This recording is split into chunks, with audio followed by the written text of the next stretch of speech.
la plateforme Radio France, je crois qu'en septembre, c'était 10 millions d'écoutes. Donc ça augmente d'année en année, mais pour l'instant, la principale source d'écoute de podcasts à Radio France et à France Info, comme pour les autres chaînes, ce sont les plateformes externes. Et on a aussi resserré les plateformes qui ont le droit de distribuer nos contenus, à peu près au même moment où on a décidé d'avoir nos supports, c'est-à-dire que maintenant, il faut signer des accords avec Radio France pour avoir le droit de diffuser nos contenus. La subtilité, c'est que même sur ces plateformes-là, on essaye à un moment donné de ramener l'auditeur chez nous, ce qui fait que sur certaines émissions, vous allez avoir peut-être les 3, 4, 5 derniers épisodes partout. Et si vous voulez aller plus profondément dans le catalogue, il va falloir revenir chez Radio France.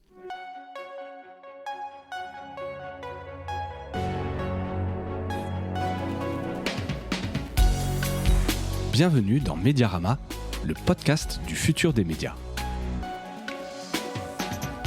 Je suis François Desfossés et chaque semaine, je rencontre des entrepreneurs, des têtes penseuses et des experts de la galaxie média. Ce podcast est proposé par Cosa Vostra, agence de conseil tech et créative. Retrouvez-nous sur cosavostra.com.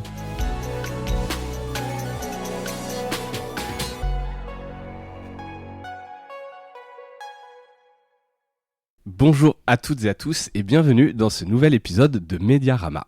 J'ai le plaisir aujourd'hui de recevoir Marina Kapitein. Marina, bonjour. Bonjour.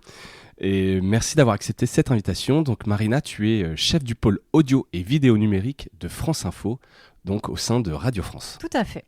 Voilà, donc je suis ravi de te recevoir aujourd'hui. Enfin, plutôt te recevoir, c'est toi qui me reçois puisqu'on enregistre. Moi, je suis ravie de te recevoir voilà. Dans les murs de la maison de la radio. Ça fait toujours plaisir, évidemment, de venir ici.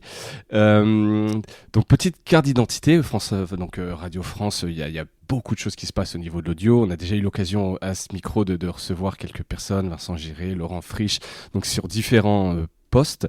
Là, je trouvais intéressant d'avoir vraiment toi ta vision, ce que tu fais un peu au quotidien, et de bien comprendre tout ce que vous faites dans ce pôle audio, la mutualisation de moyens. Donc, il y a plein de sujets que je voulais évoquer avec toi, mais peut-être pour commencer une petite carte d'identité pour bien comprendre ton rôle notamment. Déjà, avant d'entrer dans le détail, est-ce que tu peux expliquer en quelques mots ce que ça veut dire être chef du pôle audio et vidéo numérique ? Oui, tout à fait. Alors en fait, la création de mon poste est assez récente puisque en septembre 2020, j'ai inauguré ce poste qui à la base était vraiment une rédactrice en chef des podcasts pour la faire courte et en version un tout petit peu plus longue mais aussi nuancée du coup. C'était chef de l'audio numérique à France Info. Alors qu'est-ce que ça sous-entend ? Ce sont les podcasts originaux. Et aussi les contenus et la valorisation de nos contenus sur les assistants vocaux, donc Alexa et les autres enceintes connectées en fait. D'accord, la partie un peu R&D, on va dire, un peu... Ouais, il y a de la R&D, il y a ce côté un petit peu labo. En fait, pendant plusieurs années, France Info a pas voulu se développer sur ce qu'on appelait les podcasts natifs. Maintenant, on dit un petit peu plus podcasts originaux, c'est la même chose. Ouais, c'est la même chose. Le contenu audio, pour l'opposer le web en premier. Replay. Ouais. Et non pas pour la radio. Et puis, avec les tendances qui se voient depuis quelques années maintenant, c'est-à-dire l'abandon progressif de la radio hertzienne, France Info a fini par se dire, bon, nous aussi, on a sans doute des choses à faire, des choses à apprendre aussi de la fabrication de contenu pensé avant tout pour le web. Ouais. Et c'est comme ça que la création de mon poste est arrivée il y a un petit peu plus de 2 ans maintenant. Donc très audio, mais il y a quand même vidéo aussi numérique dans ton poste. Et ça, c'est la nouveauté de 2022 et c'est un petit peu le symbole aussi d'un décloisonnement. C'est-à-dire que plus le temps passe et plus on se rend compte que toute la production à destination du numérique, pour qu'elle soit à la fois optimisée et qu'elle soit encore plus en mode labo, ça peut être utile de rapprocher toutes les déclinaisons et non plus de cloisonner par canal de distribution en fait. C'est-à-dire que là, on va essayer de plus en plus de partir de l'éditorial et de se dire, ok, tel sujet, tel contenu. Comment je peux le décliner et les interactions qu'il peut y avoir avec les différents canaux de distribution. Exactement. Le plus tôt possible en fait, c'est ça. Le plus en amont possible de la production. Parce que ce qu'on fait beaucoup aujourd'hui, c'est récupérer quelque chose qui a déjà été fait pour la radio, fait pour la vidéo, fait pour le site web France Info écrit, et on va récupérer le produit fini et on va se dire tiens, maintenant comment je l'utilise ailleurs. En fait, l'idée c'est d'aller de plus en plus vers en amont de la production, se dire ce sujet il est bon pour aller où, et en fonction de la réponse, comment on le fait. Ouais, très clair. Alors aujourd'hui, là, c'est vrai sur l'audio que je viens de t'interroger. De toute façon, c'est un peu ton sujet de cœur. C'est mon cœur de métier. Oui. Exactement. Est-ce qu'il y a donc il y a un département audio numérique dédié chez France Info? C'est toi, ou il y a une équipe vraiment dédiée à l'audio numérique? Il y a 2 personnes qui sont dédiées, c'est moi et j'ai une collaboratrice, Pauline, qui, pareil, depuis septembre, là, c'est tout neuf, inaugure un poste vraiment dédié à l'audio numérique dans le côté production pour tous nos podcasts originaux, mais aussi pour la valorisation des podcasts qui sont des replays de la radio, et aussi pour développer, Radio France a une stratégie vraiment de ramener les écoutes sur ses supports propriétaires, l'appli et le site Radio France. Ouais. Et au sein de ces supports propriétaires, France Info a des écosystèmes chaînes et des homes, et peut faire de la valorisation de contenu sur ces environnements-là, ce qu'on ne faisait pas encore en août dernier. Donc là, ça y est, on s'y est mis en septembre, et on met en avant voilà, ce qu'on a envie de valoriser au mieux sur ces plateformes-là. D'accord. Il y a encore une application, là, j'y ai pas pensé, mais France Info, puisqu'en fait, là, la stratégie, c'est quand même d'avoir une application Radio France. Vous avez quand même encore... vous y avez gagné, perdu par rapport à un peu, justement, cette mise en avant éditoriale? Notre puissance de feu, nous, à France Info, elle est vraiment sur franceinfo.fr et sur l'appli France Info. Ouais. Aujourd'hui encore. Après, là, on parle vraiment de notre matière première et du hard news. Ouais. C'est-à-dire le meilleur endroit pour pousser nos infos. C'est franceinfo.fr, c'est l'appli France Info qui, voilà, encore une fois, sont des supports vraiment majoritaires sur le marché de l'info en ligne. Radiofrance.fr et l'appli Radio France, ce sont vraiment des environnements de son. Et c'est ça la différence principale, en fait, c'est vraiment de la valorisation des contenus sonores de Radio France. Et c'est là que nous, ça nous intéresse aussi, parce que pour le coup, franceinfo.fr n'est pas un site de podcast et de son, c'est un site de news. Donc les deux se rencontrent régulièrement et tout le temps à France Info. Mais intrinsèquement, nous, ça nous permet aussi d'avoir 2 stratégies quand même différentes chez l'un et chez l'autre.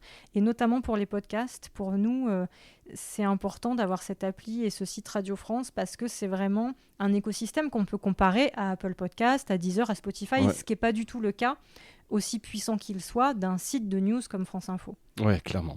Très, très clair. En termes de métriques, de chiffres, il y a combien d'écoutes, donc d'écoutes à la demande, hein, en l'occurrence, que ce soit global ou en replay ou natif, c'est un peu ces chiffres pour avoir des ordres de grandeur? Ouais, sur tout ce qui est écoute à la demande, alors on a un rapport mensuel. En septembre 2022, on était à 6,3 millions d'écoutes à la demande. Donc ça, c'est pas le live France Info, c'est pas quand vous écoutez la radio en direct, c'est vraiment tous les replays de tous nos différents contenus. Et t'as le split entre ce qui est justement du vrai replay, enfin du replay et du natif. Le natif. Les natifs, c'est à peu près un quart de ces écoutes, puisque c'est précisément 27% des 6,3 millions.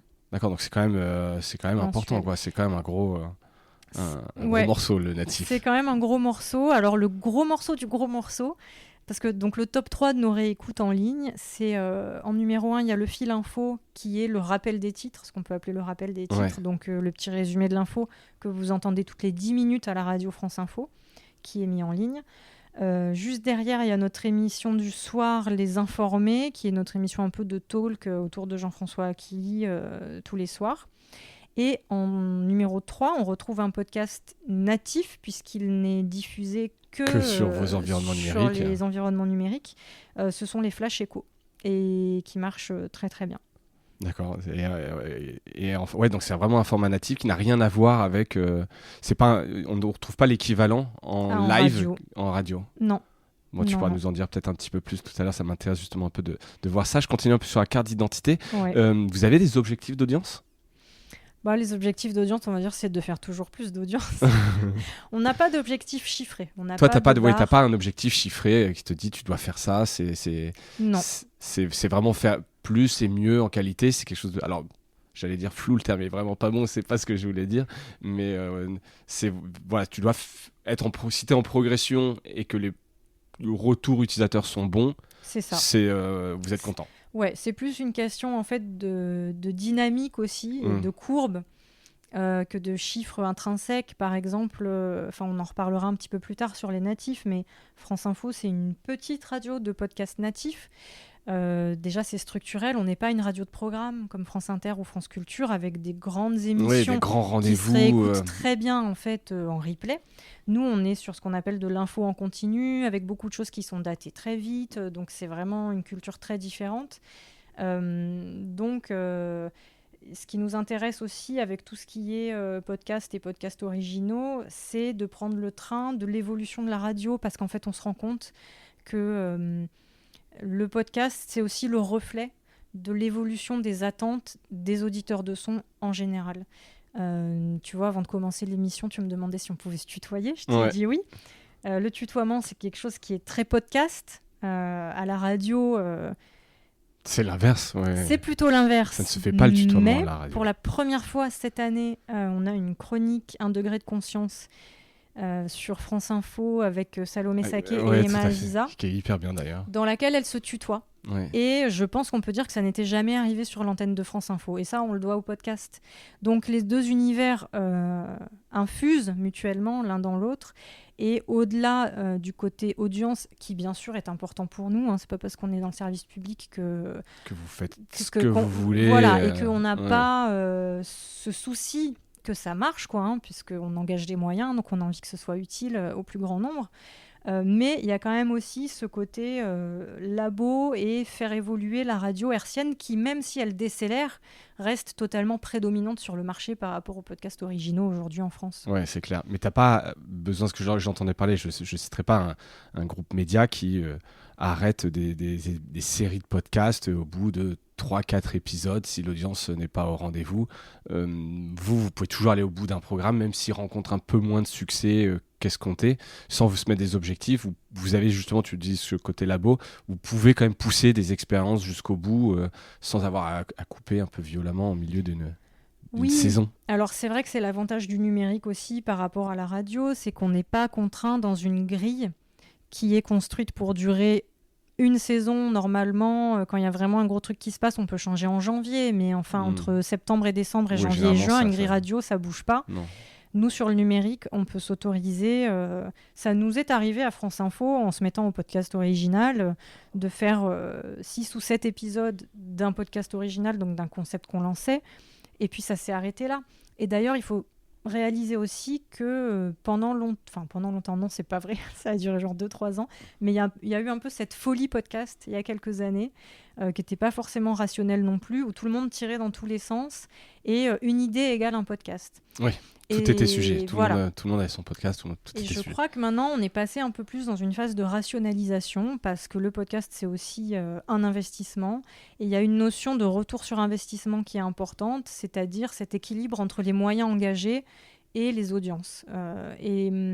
C'est en ça plutôt qu'on va arbitrer maintenant.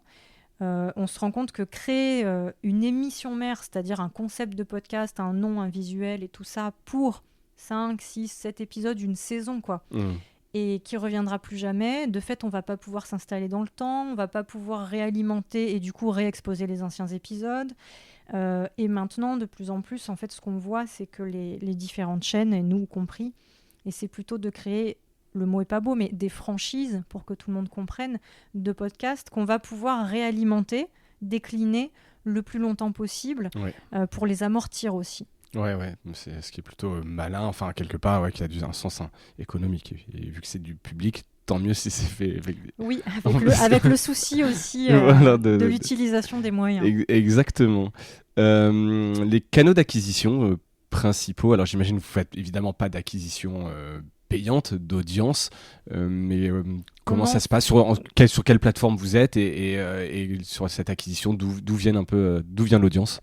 Alors, je te le disais, ça fait quelques années que Radio France a vraiment enclenché une volonté de réappropriation des écoutes de ses contenus sur ses supports. Donc, c'est pour ça qu'il y a l'appli Radio France qui a été créée. Et pas longtemps après, le site radiofrance.fr. La plateforme Radio France, je crois qu'en septembre, c'était 10 millions d'écoutes Donc ça augmente d'année en année, mais pour l'instant, la principale source d'écoute de podcasts à Radio France et à France Info, comme pour les autres chaînes, ce sont les plateformes externes. Et on a aussi resserré les plateformes qui ont le droit de distribuer nos contenus à peu près au même moment où on a décidé d'avoir nos supports, c'est-à-dire que maintenant, il faut signer des accords avec Radio France pour avoir le droit de diffuser nos contenus. Toutes les grosses plateformes que tout le monde connaît ont Spotify, des émissions Radio France. etc. Apple Podcast, qui est donc notre première source d'écoute, c'est Apple. Et puis derrière, on a Spotify, Deezer. Et donc les grosses plateformes comme ça, il y a des accords qui ont été signés assez vite. En revanche, la subtilité, c'est que même sur ces plateformes-là, on essaye à un moment donné de ramener l'auditeur chez nous. Donc il y a des questions, ce qu'on appelle un terme un peu technique, mais de réminiscence, qui fait que sur certaines émissions, vous allez avoir peut-être les 3, 4, 5 derniers épisodes partout. Et si vous voulez aller plus profondément dans le catalogue, il va falloir revenir chez Radio France. D'accord. Et ça, c'est écrit en fait sur les plateformes oui, ça fait partie du cadre. Vous avez le droit de dire, si vous voulez voir le reste des épisodes, écouter le reste des épisodes, venez sur notre appli ou sur le site. Oui, c'est contractualisé. Et en fait, on fait du cas par cas. C'est-à-dire que sur certaines émissions, quand elles sont jugées, par exemple, importantes pour l'éducation, on peut aussi choisir qu'une émission dans son intégralité soit disponible partout. Oui, parce que là, vous voulez que public. Oui, ça c'est bien. Oui, donc on peut faire du cas par cas. Très clair. Apple Podcast, donc principale plateforme. Je ne sais pas si tu me l'as dit, mais c'est plus important que le nombre de lectures est plus important sur Apple Podcast que sur vos environnements. Oui. D'accord. Tout à fait. Et ça reste, Apple reste très majoritaire. On grignote, mais pour l'instant, Apple caracole loin devant nos supports et aussi loin devant les autres plateformes. Ouais. Il y a quand même aussi une grosse différence. C'est le cas sur Mediarama aussi. Alors que je vois malgré tout ce qui a été fait, les rachats, Spotify, etc., c'est Apple Podcast, ils font pas grand-chose. Mais c'est vraiment une majorité des écoutes. Quoi. Ouais, pourtant, c'est pas ceux dont on entend le plus parler dans les médias. Non, c'est ça. Final, mais bon, après, je pense qu'on a peut-être, nous aussi, un prisme. On voit ça, on entend beaucoup parler, mais les gens, enfin, l'application podcast est installée par défaut. C'est marqué podcast, tu cliques dessus. Je pense que c'est assez simple pour les gens. Quoi. Ouais, puis ils ont un coup d'avance aussi, historiquement. Historiquement, c'était l'application de podcast. C'est eux qui ont inventé le terme. Ou en tout cas, c'était à partir de l'iPod. Ouais. Dernière question un peu technique, ou en tout cas sur la carte d'identité, la part entre découpage d'émissions de l'antenne et les podcasts natifs. Alors tu me parlais tout à l'heure de 20, mais c'était plus sur le nombre d'écoutes, ça, 27% l'audience, mais sinon en termes de volume. De volume. Alors, c'est un peu technique, surtout qu'en volume. Bouge pas, je sors mes petits chiffres. En nombre d'épisodes et tout, ça va être un peu trop fin pour que je te réponde et pour que ce soit digeste pour nos auditeurs. Parce qu'en plus, j'imagine que sur le replay, tu me parles d'un flash de toutes les 10 minutes qui est mis à jour. Donc j'imagine que ça doit exploser les compteurs en nombre d'épisodes. Oui, alors si on dit que on va pas compter en épisode, on va peut-être plutôt compter en émission mère, quoi, en rendez-vous. On va prendre le rappel des titres comme un rendez-vous. Je pense que sur l'ensemble de la grille de France Info, il y a en gros une 50aine de rendez-vous qui sont disponibles ensuite en écoute à la demande. Et sur les natifs, on est à 1, 2, 3, 4, 5, 6, 7, tu vois, 8 si je compte Guerre en Ukraine, qui est un podcast interchaîne à Radio France. Donc on a moins d'une dizaine, donc tu vois, c'est moins de 20% c'est quand même, du volume produit qui est du natif. Ok. Justement, là, tu parles, c'est une bonne transition de ce podcast Trans Radio France pour parler un peu de stratégie éditoriale. Donc, tu en as évoqué quelques-uns, Guerre en Ukraine. Je voulais savoir un peu les titres phares des podcasts. Entre eux. Alors, voilà. Alors, après, tu peux me donner ton top 3 perso, ce que tu préfères le plus. Mais ce qui marche bien en termes d'audience, c'est quoi les titres phares aujourd'hui si on doit aller sur France Info, qu'on veut découvrir les podcasts de France Info? Alors ta question, elle est 2 en 1, parce que si on veut découvrir les podcasts de France Info, je répondrai pas. Je commence un peu par le truc froid des chiffres. Donc je te disais tout à l'heure, tout confondu, c'est le fil info, donc le rappel des titres, les informés et le flash écho en 3. Après, il doit y avoir le vrai du faux et le billet science. Donc ça, c'est des chroniques radio qui sont dispo sur le net. Le podcast original qui marche le mieux, c'est Complorama, qui est un podcast qui sort tous les 15 jours. Depuis, on est dans la 3e saison. Ça fait 2 ans et demi qu'on le fait. Je suis en train de préparer le 37e épisode, là. Ouais, c'est toi qui es aux manettes de ce podcast-là. On en parlera aussi tout à l'heure, si on a un peu de temps. Et puis on a aussi Salut l'info, qui est un podcast d'actualité à destination des enfants, des 7-11 ans, qui est en partenariat avec Astrapid chez Bayard, qui est aussi à sa 4e saison. Et au total, on est à 1 800 000 écoutes depuis le lancement. Et en moyenne par mois, on est autour de 50 000 écoutes par mois. Donc voilà. Et puis si on veut découvrir les podcasts de France Info, moi j'aime bien tous les rendez-vous en fait qui sont des rendez-vous qui correspondent assez à notre fibre, qui est d'éclairer les auditeurs en fait sur les différentes facettes de l'information et qui sont transverses à tous les sujets d'actu. Par exemple, Le Vrai du Faux, qui est donc une émission de vérification de l'actu, là, qui est vraiment dans l'ADN de France Info pour le coup, qui est déclinée en junior aussi. Il y a Le Vrai du Faux junior qui est vachement bien. Moi, le billet science, j'aime beaucoup aussi parce que j'ai un peu une fibre comme ça, mais je trouve que c'est vraiment un bon équilibre entre le factuel et puis le côté souvent ça nous concerne en fait, ça sort pas de nulle part, c'est pas l'info pour l'info. Et puis oui, moi j'ai mes 2 bébés, Salut l'info et Complorama, qui sont un peu particuliers parce que j'y ai contribué et ils contribuent beaucoup, donc je suis pas très objective. Non, mais clairement. Mais si vous avez des enfants, Salut l'info c'est super, et si vous avez des enfants ou pas, Complorama c'est pas mal. C'est pas mal aussi, mais j'ai quelques questions pour toi là-dessus. Juste sur la production de vos podcasts, donc des natifs, le concept, est-ce que vous pensez un peu au fil de l'actualité, ou est-ce qu'en début d'année ou début de saison, vous pensez un peu à des concepts? C'est quoi un peu la vie d'un projet de podcast natif? Alors, il peut y avoir vraiment différentes genèses. Là, pour parler d'un truc dont on n'a pas trop parlé encore, c'est les journalistes de la rédaction viennent proposer des podcasts.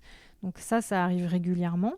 Ils pensent podcast. Oui, parce qu'en fait, ils ont un sujet Exactement. Qui colle pas, ou dont le format colle pas forcément à l'antenne. Qui va pas rentrer dans la grille de lecture, sans mauvais jeu de mots, de la radio. Donc ils peuvent venir me voir et me soumettre un projet dont on discute ensuite avec la direction de France Info. Et l'exemple le plus récent, c'est un podcast natif sur l'attentat du 14 juillet à Nice, qui m'a été proposé par David Di Giacomo, qui est le chef du service police-justice de France Info et qui était à l'époque de l'attentat rédacteur en chef adjoint de France Bleu Azur, la locale de Nice. Donc il a vécu l'attentat de l'intérieur, ça l'a beaucoup marqué. Et là, le procès s'ouvrait en fait à Paris en septembre, donc il est venu me voir au printemps dernier en me disant, voilà, moi j'aimerais bien faire un podcast vraiment consacré au fait de retrouver ces gens-là, de voir comment ils se reconstruisent. Et donc on a fait ce podcast-là qui était vraiment rattaché à une actu en fait. On avait ce qu'on appelle une accroche actu, c'était le procès. On l'a sorti donc toute fin août, début septembre. Ça, c'est une façon dont un podcast peut naître. Salut l'info, par exemple, c'est tout autre chose. C'est né de la volonté commune avec Astrapi de créer un rendez-vous pour les enfants. Donc, il n'y a pas de sujet c'est édito. Pas de sujet qui a c'est déclenché. Le concept, en fait, qui va déclencher le podcast. Et donc, en fait, je pense qu'il y a ces deux approches qui cohabitent, c'est-à-dire l'approche actu. Là, on commence à penser au JO. Je ne sais pas encore ce qu'on va faire, mais on va sans doute faire quelque chose. Pour le mondial, on a fait en collaboration avec la rédaction internationale de Radio France une série au sein des documents France Info sur le Qatar. Et puis, en parallèle de ça, il y a le côté, tiens, et si on lançait, entre guillemets, un concept, quelque chose qui va être alimenté par épisode par les différentes actus, mais dont la raison d'être de base n'est pas une actu, mais plutôt une envie de format ou de message, quoi. Ok.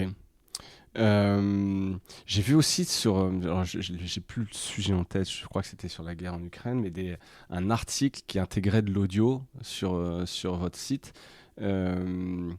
Et je voulais savoir comment vous intégriez un peu cette dimension audio dans un sujet article. Tu le disais, voilà, est-ce que c'est le journaliste qui vient vous voir en disant on serait bien de faire un article écrit qui intègre de l'audio? Comment est-ce que vous faites un peu ces jonctions qui m'intéressent, tu vois, de mélanger un peu les deux formats? Alors du coup, je me permets de raconter ce que j'ai vécu quand j'étais adjointe à l'édition numérique, qui est le service qui s'occupe justement de valoriser la radio de plein de manières différentes sur les supports numériques, que ce soit le site de France Info ou les réseaux sociaux. dont le patron s'appelle Xavier Meunier.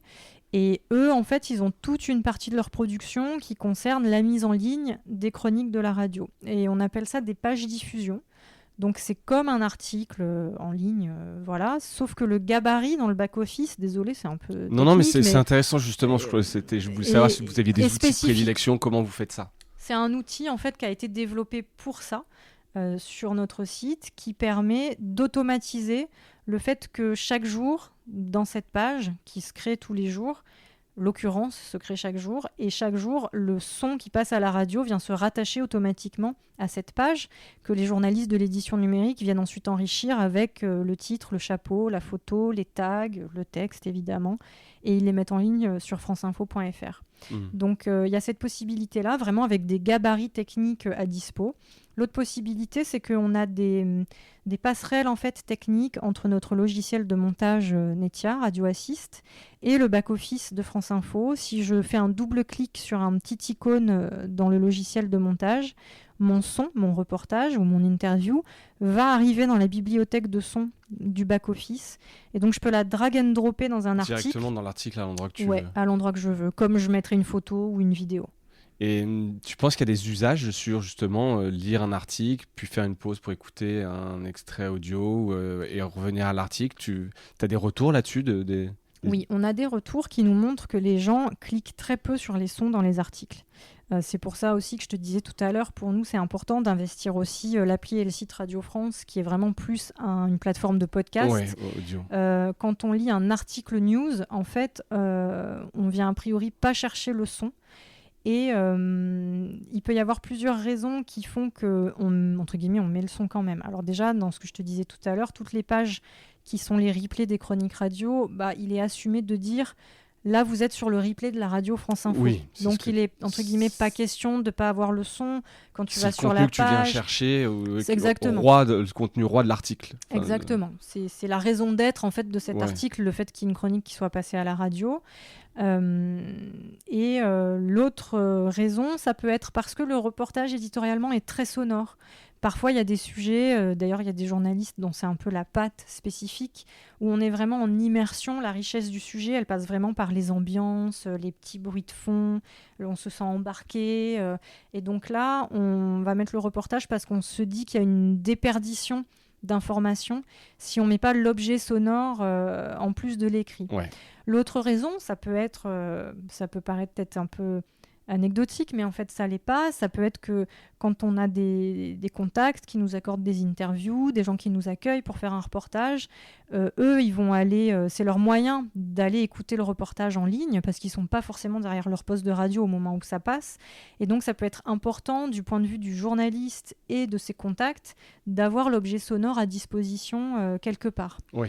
Avec une URL, un endroit que tu peux envoyer, voilà, etc. Pour dire voilà à quoi j'ai abouti grâce à vous, voilà ce que vous m'avez permis de réaliser. Et c'est pas qu'une page écrite, c'est aussi du son. Vous m'avez vu avec mon micro, le résultat il est là, quoi. D'accord, ça aussi cette vertu-là. Mais sur des articles bien travaillés, écrits, s'il y a de l'embed audio, il n'y a pas forcément des allers-retours, les gens ne le font pas forcément. Non, et puis en plus, techniquement, c'est pas forcément optimisé, notamment sur mobile. Les gens aiment bien, par exemple, faire plusieurs choses en même temps sur leur téléphone, et en fonction du téléphone, du système d'exploitation, de la page sur laquelle vous vous trouvez. Sur le player, je vois ce que tu veux dire. Ouais. Mais je trouvais ça joli effectivement en termes de mise en forme, tu vois, un peu tout ça, mais je voulais savoir s'il y avait vraiment un peu des usages. Autre question, on peut rien avoir, mais on reste toujours dans l'audio numérique. Une grande question, quelle est la voix de France Info dans le champ audio numérique ?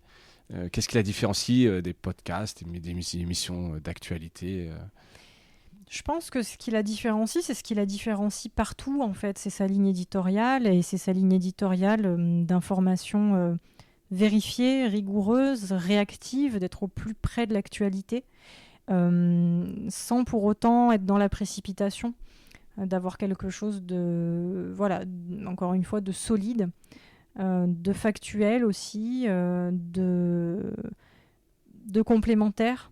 Et je pense que ça, finalement, c'est quelque chose qui, sur le numérique, n'a pas d'équivalent. parce que si on compare, il n'y a pas d'autres radios d'infos en continu en France. Et donc sur le numérique, je pense pas qu'on retrouve l'équivalent non plus d'une offre numérique qui, mise bout à bout, couvre comme ça autant de facettes de l'actualité traitée de cette façon-là, avec encore une fois l'importance de la vérification, des sources, de la rigueur. En plus, nous, à France Info, on est couplé avec France Télévisions, avec France Info côté France Télé. Donc ça veut dire... j'ai envie de dire 2 fois plus d'exigence aussi, parce qu'il faut que tout le monde soit content de l'info qu'on sort quand on la sort, quoi. Et ça, je pense que c'est assez unique, et que c'est pareil que ce soit en hertzien ou en numérique, en fait. Il y a la même rigueur. Ouais. C'est pas très drôle, hein. Non, mais c'est important, ça fait partie justement aussi de la voix de France Info. On en parlait rapidement, donc t'es aux manettes, je disais, d'un podcast qui s'appelle Complorama. On partage la moitié du nom entre Mediarama et Complorama. Donc tu fais avec Tristan Mendes France et Rudi Reichstadt. Reichstadt, ouais. Tu peux nous en dire un petit peu plus sur le travail de production? Qu'est-ce que tu fais là concrètement là-dessus? T'es plus les mains dans le cambouis. Oui. Et puis là, peut-être la jeunesse je suis du projet. vraiment coproductrice avec Tristan et Rudi. Rudi Reichstadt, il dirige un observatoire qui s'appelle Conspiracy Watch. Tristan, il est notamment prof au CELSA. J'ai plus son titre en tête, mais en gros, il est spécialiste des cultures numériques, et notamment des cultures extrêmes, comme le complotisme, mais pas que. Et en fait, tous les deux, ils se connaissent très bien, et ils avaient... En fait, c'est la direction de France Info qui a repéré le podcast qu'ils faisaient déjà de leur côté. Les décodeurs, je ne sais plus si ça s'appelait déjà comme ça. Peut-être qu'ils me corrigeront quand ils écouteront notre Et si c'est le cas, épisode. je mettrai une note. Je mettrai une note corrigerai. Mais en fait, France Info a repéré ça et leur a proposé de le faire avec France Info, parce que nous, de notre côté, ça correspondait vraiment pile à la dynamique qu'on avait. Notre slogan en ce moment, c'est pas juste l'info juste. Ouais. Et c'est vrai que tout ce qui est vérification de l'information, que ce soit fact-checking, débunkage, mais aussi opposition à la désinformation, dont le complotisme est une forme, ça nous intéressait beaucoup. Donc on fait ça depuis bientôt 3 ans. Et moi, mon rôle, c'est vraiment... c'est une espèce de petite routine, hein. On fait une première réunion avec Tristan et Rudi à 3, où on choisit notre thème pour le prochain épisode. Et à partir de là, on crée un conducteur où on balance toutes nos idées. Après, on les met un peu en ordre. On se dit, OK, partie 1, partie 2, partie 3. Quels sons on peut avoir dans l'épisode pour illustrer notre propos, pour pas qu'il y ait que nous 3 qui tchatchions. Donc ça structure aussi pas mal l'épisode. Et après, on agence vraiment l'épisode. Je dis quoi, et puis tu dis quoi, et puis il te répond, et puis c'est le son. Voilà, on fait vraiment le squelette précis. Est-ce qu'il y a un travail de recherche, d'immersion? C'est eux qui font ce travail sur le sujet en lui-même? Oui, la richesse éditoriale du podcast, elle est très largement la leur et pas la mienne. Moi, je suis plus là pour mettre en musique leurs connaissances et ce que eux ont à raconter. Dans les standards, on va dire, de la maison, etc. Dans les standards de la maison. Alors moi, la recherche et l'immersion que je vais faire, ça va être en fait un travail de vérification, c'est-à-dire que parfois... Parce que des fois, c'est des sujets sensibles. C'est tout le temps des sujets sensibles. Et puis c'est des gens qui ont déjà eu des poursuites en justice plusieurs fois. Donc c'est touchy, quoi. Donc c'est touchy. Et c'est que vous 3 qui décidez ou est-ce qu'il y a un service... légal chez Radio France qui demande à écouter avant et qui fait une contre-enquête pour vérifier un peu... Personne nous demande à écouter, c'est pour ça que c'est une responsabilité aussi. En revanche, il y a bien un service juridique à France Info, mais qui est contacté en cas de problème, quand il y a déjà un problème. A posteriori, on va dire. En amont, eux, ils sont très rigoureux aussi et ils ont l'habitude. Ça fait partie de leur ADN. C'est pas du tout laissé au hasard. Et moi, je vais en rajouter une couche, on va dire, derrière, par exemple en sourçant les extraits. Dans la discussion aussi, tout simplement, parfois, ils vont évoquer le fait de dire quelque chose, de parler de quelqu'un et tout, et je vais leur dire, OK, mais c'est quoi ta source? Et puis en fait, on sait pas, puis en fait, on laisse tomber. Du coup, plusieurs, ça permet d'éviter justement peut-être des fois des effets où l'intuition d'être un peu critique. Oui, et puis mon autre rôle, comme tu disais, c'est un peu de le faire rentrer aussi dans les standards de ton de France Info, c'est-à-dire que eux, à titre entre guillemets perso pro, mais ce qu'ils faisaient avant, ça a un côté plus éditorialisé. aussi sur leur regard. Et là, France Info, on ne peut pas aller aussi loin qu'eux à titre personnel dans l'engagement, ce qu'ils dans le pensent, nom. de ce qu'ils disent. Oui, voilà, Ouais, dans les voilà. opinions exprimées. Dans l'engagement, c'est ça. Ouais. Donc je suis Ok. un peu le garde-fou de ça aussi. Bon, et ça marche bien, Complorama, en termes d'audience? Bah, c'est le podcast original qui marche le mieux à France Info. C'est autour de 25 000 écoutes par épisode. D'accord. Donc on est content. Bah écoute, et ça continue, vous en êtes à quel... On va sortir le 37e là. quand ça, alors j'essaye juste de voir, est-ce que je pourrais mettre le Ouais. lien peut-être vers le dernier Ben, épisode, ou en tout ce cas vers la page sera, Complorama. la semaine ce sera quelque part vers le 10 novembre et le sujet ce sera les chemtrails. Oui, Tu connais? ouais, bien sûr, les Voilà. fameuses traînées laissées Ouais. par les avions que les complotistes pensent être... alors, je sais plus ce que c'est comme produit, mais qui vient... Bah, il y a plusieurs versions. Il y a plusieurs versions, Ouais, parce que- ouais, ça peut être du poison dedans pour nous tuer, des Ouais, pour le produits stériliser. pour changer le réchauffement climatique, Ouais. stériliser. Ça peut être des traînées qui donnent le Covid. Il y a voilà, plusieurs storytelling, comme on dit. Et là, le but de Complorama, c'est évidemment pas de convaincre les gens qui sont complotistes de changer, c'est plus donner des clés de lecture, de compréhension, ou là je te provoque, mais c'est plus pour rigoler, se moquer des complotistes, tellement c'est gros parfois les ficelles, les chemtrails en l'occurrence, c'est tellement gros que Ouais. c'est comme les flat earthers, tu as des cercles pour s'en moquer, tellement c'est gros parfois. On n'est pas dans une désinformation qui risque de bouleverser la société. Alors, oui et non. Alors, en tout cas, pour répondre à ta remarque, c'est hyper important pour nous et on se contrôle vachement, justement, de ne pas se moquer. Et c'est pas, comment dire, c'est pas fin. C'est pas entre nous, on se fout de leur gueule et on s'arrête quand on est en studio. Ouais. Nous, on prend vraiment à cœur le fait de respecter, non pas ces croyances-là, mais les gens qui peuvent y adhérer à un moment ou tout le temps. Parce que justement, c'est l'erreur qu'on ne veut pas commettre, c'est qu'on ne veut absolument pas être condescendant ou essayer de dire aux gens ce qu'ils doivent penser. Ça, c'est vraiment le truc...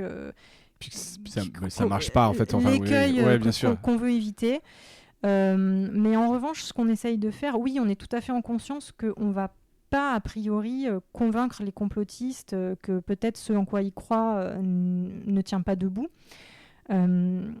On essaye de s'adresser à tous pour, je crois, surtout faire comprendre justement que c'est pas forcément anodin, même quand ça peut paraître ridicule à d'autres personnes, et que c'est quelque chose qui, de façon un petit peu souterraine, mais de moins en moins, met à mal aussi tout le processus informationnel global. C'est-à-dire que le complotisme, c'est pas juste un peu des mecs avec des sweats à capuche qui passent la nuit sur des réseaux machin qui sont aigris et qui voilà. C'est aussi un truc déjà qui est géopolitique, qui se manipule et qui est vraiment un levier d'influence en fait et de travail de sape d'autres sources. Oui, parce que ça sous-entend qu'on nous cache des choses importantes, voilà. graves, et donc on peut tout remettre en cause à partir de ce moment-là. Remettre en cause. On laisse passer. Et c'est un phénomène qui prend de l'ampleur dans un contexte, on le sait, de grande défiance envers les journalistes. Donc justement, pour nous, c'est important de ne pas le prendre à la légère, parce que même si croire aux théories du complot n'est, à mon avis, pas la bonne réponse à cette défiance, il faut quand même que nous aussi, on se remette en question. En se disant voilà qu'attendent les gens de nous et pourquoi cette crise de confiance envers les journalistes aujourd'hui et l'adhésion au complotisme est l'un des symptômes de cette défiance, je pense. Oui. Donc Complorama, je mettrai les liens pour c'est à écouter, en plus c'est très bien réalisé. Petite partie, je voudrais évoquer avec toi sur l'évolution. Je ne sais pas à quel point tu regardes l'évolution du marché audio, mais tu es quand même dedans un peu au quotidien. Pour toi, c'est quoi l'avenir du podcast de news ? Ça, voilà, parce qu'il y a eu des grands succès, le Daily du New York Times, tu le disais, il n'y a pas tant de grandes chaînes de news en podcast. Il y a vous, mais comment tu vois évoluer ce marché ? Alors les États-Unis, c'est très particulier parce que déjà, y a énormément de monde et puis les usages numériques sont pas exactement les mêmes qu'en France et en Europe, mais pour revenir au côté news, nous, notre fil info, qui est un petit rappel d'1 minute 30, il engendre plus de 2 millions d'écoutes par mois. Donc moi, ce que j'en retire, c'est que de manière générale, les gens sont demandeurs. Notre live aussi, le live de la radio, il marche très bien en ligne. Donc pour moi, les gens sont vraiment demandeurs d'une offre audio d'actualité. Après, la question, c'est qu'est-ce qu'on appelle le news. Moi, ce que je remarque et ce que j'apprends avec le podcast, c'est que l'info des uns n'est pas l'info des autres. Par exemple, on parle souvent de médias de l'intime pour le podcast. Est-ce que parler de l'égalité des genres, de sexualité, de parentalité, de discrimination, est-ce que c'est de l'info ? Oui, c'est pas l'info que nous on fait à France Info, mais je crois que ça doit aussi à la fois nous ouvrir les chakras sur ce que les gens recherchent en audio pour s'informer, parce que quand on va chercher un podcast parce qu'on est en galère avec son nouveau-né qui fait passer nuit, on s'informe. Quand on cherche un podcast sur un témoignage sur l'endométriose, on s'informe. Donc je crois que nous, journalistes, on va dire un peu classiques de la radio d'information, ça nous permet de réfléchir et ça nous permet aussi d'autant plus de se positionner sur oui, on veut faire du podcast, mais jusqu'où on veut aller. Si on le fait, c'est forcément pour s'éloigner un petit peu de ce qu'on fait à la radio, sinon ça sert à rien si c'est pour faire la même chose. Oui, clairement. Mais jusqu'où on peut rester nous-mêmes. Donc c'est cet équilibre-là qui est intéressant aussi à fouiller. Je vois effectivement, parce que, et c'est vrai que tu as raison de faire cette distinction, parce que effectivement il y a plein de types de podcasts, tu l'as dit. Je lisais un article que j'avais mis dans les notes justement qui annonçait un peu la fin de l'âge d'or du podcast, tu sais, suite un peu au succès qu'il y avait eu aux États-Unis de Serial, qui avait vraiment, dont tout le monde parlait, etc. J'ai l'impression donc de l'auteur qui s'appelle Nicolas Quah, qui est un expert podcast, que bon, ça retombait un petit peu. Est-ce qu'il y a pour toi moins d'innovation, moins de choses à venir? Est-ce que tu distingues vraiment toi ce que vous faites, qui est vraiment plus sur de la news? Tu sens en fait qu'il y a encore de la croissance, plein de choses à faire, ou tu sens effectivement un peu un effet d'essoufflement sur le podcast? Oui, je pense qu'il y a de l'essoufflement parce que, encore une fois, il y a un retour à la réalité et que le marché du podcast, nous, on est à Radio France, mais le marché du podcast avec les studios indés, c'est très dur de vivre du podcast. C'est très dur de trouver des annonceurs, c'est très dur de se payer. C'est dur de trouver un modèle économique. C'est dur de trouver un modèle économique. Donc là, ça fait quelques années qu'il y a quand même beaucoup de gens qui tiennent sur la passion. Et la passion n'est pas un modèle économique, malheureusement. Donc ouais, ça paye pas les factures. Et on le retrouve à Radio France aussi. Encore une fois, il y a eu un peu un espèce de boom chez nous en interne du podcast original, avec plein d'énergie, plein d'envie. Et là, comme les années passent et que le cadre est contraint aussi, nos moyens sont contraints, et la priorité reste, et c'est bien normal, à la radio. Chez nous aussi, il y a ce que je te disais tout à l'heure de la rationalisation, c'est-à-dire qu'on veut continuer à faire du podcast, mais on fait plus attention qu'il y a quelques années à pourquoi on le fait, quelle chance ça a de rencontrer son public, quels moyens ça engage, etc. etc. Donc, je pense que tout ça est en train de retomber un peu, mais peut-être pour le meilleur aussi, parce que le boom a fait aussi qu'il y a eu énormément de concurrence. Il y a un nombre de titres, de podcasts, une offre incroyable. Pour émerger aujourd'hui, c'est incroyable. Et puis alors, c'est aussi à la fois... Ça coûte très cher d'émerger, en fait. Il faut vraiment faire de la pub, du marketing. C'est le revers de la médaille de l'avantage du podcast, parce que ce qui est quand même génial avec le podcast, c'est que n'importe qui, tartampion avec un iPhone, peut mettre en ligne sur Internet, c'est-à-dire accessible au monde entier, ce qu'il veut dire et faire dire dans un micro, ce qui n'est pas du tout le cas des médias traditionnels. Donc ça, c'est une liberté qui est géniale. Le revers de ça, c'est que c'est ce que beaucoup de gens ont fait, et ça a créé un catalogue absolument faramineux, mais du coup, comme tu dis, c'est très difficile d'émerger, qu'on soit d'ailleurs particulier, studio indé ou Radio France. Ouais. Avec des productions qui coûtent forcément donc plus cher, etc. Donc voilà. Le problème reste le même proportionnellement. Donc je pense qu'à terme, c'est bien aussi peut-être de trouver un meilleur équilibre entre la richesse de l'offre et le fait que peut-être trop d'offres tue l'offre aussi au bout d'un moment, quoi, parce que on voit que ceux qui n'ont pas pris le train au moment en fait de l'émergence, qui arrive maintenant, qui ont créé un rendez-vous, une habitude, qui ont pu se faire un nom, sont écrasés aussi par et puis par les plateformes, parce que on n'en a pas trop parlé, mais on pourrait refaire un épisode rien que sur ça, sur le poids des plateformes, comme pour la musique. Dans le succès d'un podcast. Tout de suite, si vous êtes dans le daily de Spotify, ça change votre vie. Donc c'est un... Ça m'est pas encore arrivé, moi, malheureusement. Ouais. Et toi, sur Complorama non, t'as déjà eu des mises en avant comme ça? Ouais, on a des mises en avant. Alors mon délit c'est particulier parce que il peut aussi y avoir du partenariat, c'est-à-dire qu'il Oui, y a voilà, des où choses qu'ils ils ont leur choisissent de propre podcast valoriser, aussi. mais en toute logique, ils valorisent beaucoup leur propre prod. Ouais. Donc, mais oui, nous on a eu du Mondeli, notamment sur le billet science et le vrai du faux, si je me souviens bien. On a des mises en avant régulières sur Deezer et sur Apple. Oui, donc ils peuvent être faiseurs de rois. Ils peuvent être faiseurs de rois, oui, et je pense que ça nous encourage aussi, c'est aussi ce qui nous conforte dans la décision de développer au maximum nos propres supports, en fait. C'est l'indépendance. L'indépendance. Du service public. Ouais, bien sûr. Et même globalement, moi, c'est un truc que je prône aussi dans les médias, quoi. Avoir son écosystème, son wall garden, je pense que c'est toujours bon.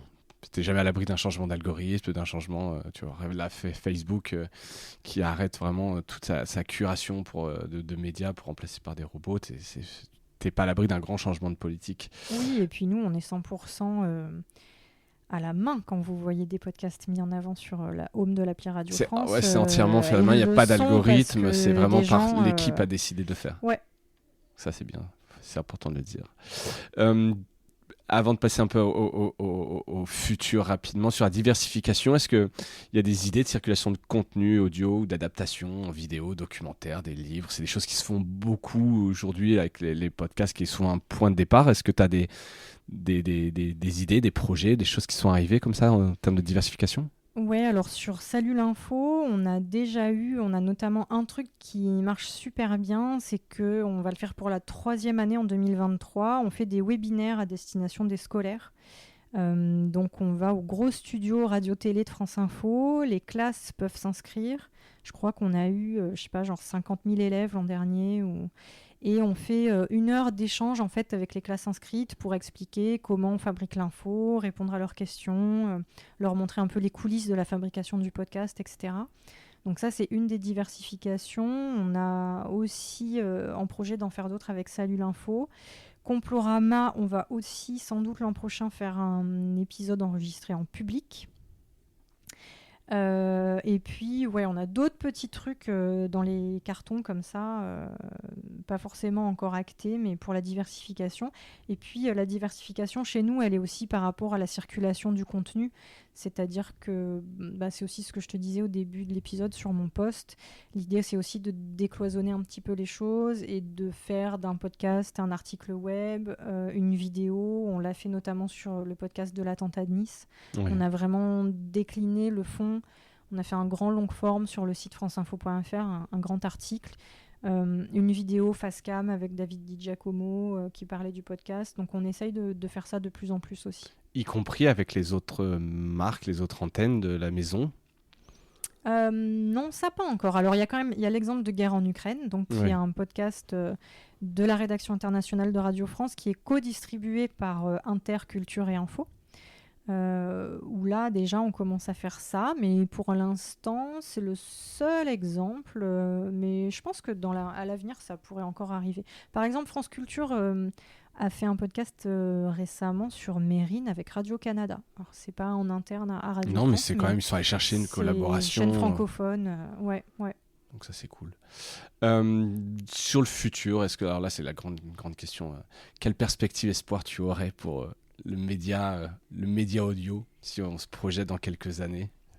C'est rigolo parce que c'est difficile de se projeter dans quelques années parce que ça fait pas mal d'années qu'on annonce que c'est la mort annoncée de la radio classique, mais à la fois on en est quand même encore loin. Donc moi je suis assez curieuse de voir où on en sera dans 20 ans. Je serai pas encore tout à fait à la retraite. Tu peux encore voir tout ça. Ouais, si tout va bien dans 20 ans. Est-ce qu'un jour, on n'écoutera quasiment plus France Info à la radio, mais uniquement en ligne et qu'est-ce que ça impliquera pour nous et au niveau des podcasts et du reste je ne sais pas, mais en tout cas, moi je trouve que l'audio, ça reste un média formidable pour vivre avec son temps. Et je trouve que c'est ça qui est bien avec les podcasts, c'est qu'ils sont arrivés à un moment où tout le monde était à fond sur la vidéo. Souvenez-vous, quand la vidéo régnait sur le monde de l'information. Ouais, c'était terrible. Et puis, la vidéo à tout prix. Et puis le podcast est arrivé et tout le monde n'a plus parlé que de podcast, en tout cas ici à Radio France, de façon bien naturelle. Donc en fait, moi je crois que tout est complémentaire. et qu'il faut surtout pas opposer les différents canaux de distribution et les différentes façons de faire de l'info. Nous, nos fondamentaux, c'est l'éditorial, c'est le terrain, c'est l'analyse, c'est voilà, le reportage et le débat. Et c'est plus en ça que je fonde mes espoirs. Et du coup, j'ai bon espoir parce qu'on a quand même des équipes super à Radio France et à France Info. Avec un peu de savoir-faire, quoi. Avec un peu de savoir-faire. Et après, le reste, il va falloir, je pense, juste avoir les reins solides par rapport à l'accélération de tout ça, parce que moi quand j'ouvre TikTok je fais un peu des micro AVC dans ma tête, quoi. Donc voilà, je pense qu'on est aussi un peu, je parle pour moi. Mais c'est une bonne alternative peut-être l'audio, tu vois, à tout ça, tous ces trucs un peu snacking. Oui, en tout cas c'est sûr que ça fait une offre complémentaire, mais c'est vrai aussi que ce qui est intéressant, c'est que je crois que ma génération, donc j'ai eu 40 ans l'été dernier, est un peu la dernière comme ça qui a vécu l'avant et l'après quelque Internet. part. Et après, c'est les natifs derrière nous, donc ça va changer enfants, beaucoup de choses, quoi. Ouais, c'est clair. C'est clair, ça serait intéressant de suivre ça. Je touche du bois pour qu'on y soit dans 20 ans pour voir tout ça. Dernière question qui est un peu la classique de Mediarama. Est-ce que tu as un truc cool à nous partager, recommander, qui peut être ce que tu veux, un film que tu as vu, un site, peu importe, je te laisse libre. Ah ouais, un film que j'ai vu. Non, alors carrément. pas forcément un film, c'est vraiment un truc cool. Sur l'audio et tout quand même, tu vois, pas complètement hors sujet. Voilà, pas totalement hors sujet. Ouais, je suis pas très créative, mais alors t'as vu, j'ai noté sur le petit document de travail, j'ai mis Salut l'info et Complorama, mais je te l'ai déjà dit tout à l'heure. Bon, ça c'est un peu. Mais en même temps, si c'est bien et que c'est vraiment ce que tu veux mettre en avant, parce que c'est mais et sinon j'ai noté aussi, moi j'aime beaucoup les mécaniques du journalisme sur culture, comme on a beaucoup parlé de journalisme tous les deux aujourd'hui. Et de podcast. Je trouve que ça, c'est vraiment un rendez-vous hyper cool pour comprendre comment se fabrique aussi l'information. Donc là, c'est plus basé sur les scoops, mais pas que.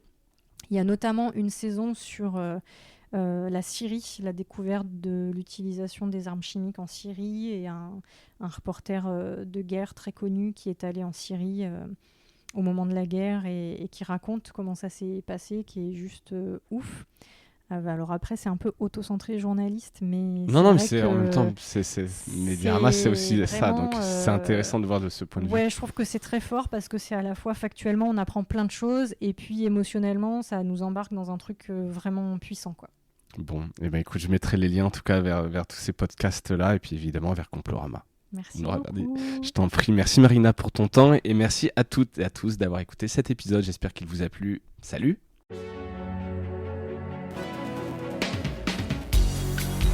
Voilà, Mediarama s'achève. Si cet épisode vous a plu, n'hésitez pas à le liker et le partager. Et puis, si vous souhaitez être accompagné par notre agence Cosa Vostra, contactez-moi par mail mediarama@cosavostra.com. Portez-vous bien.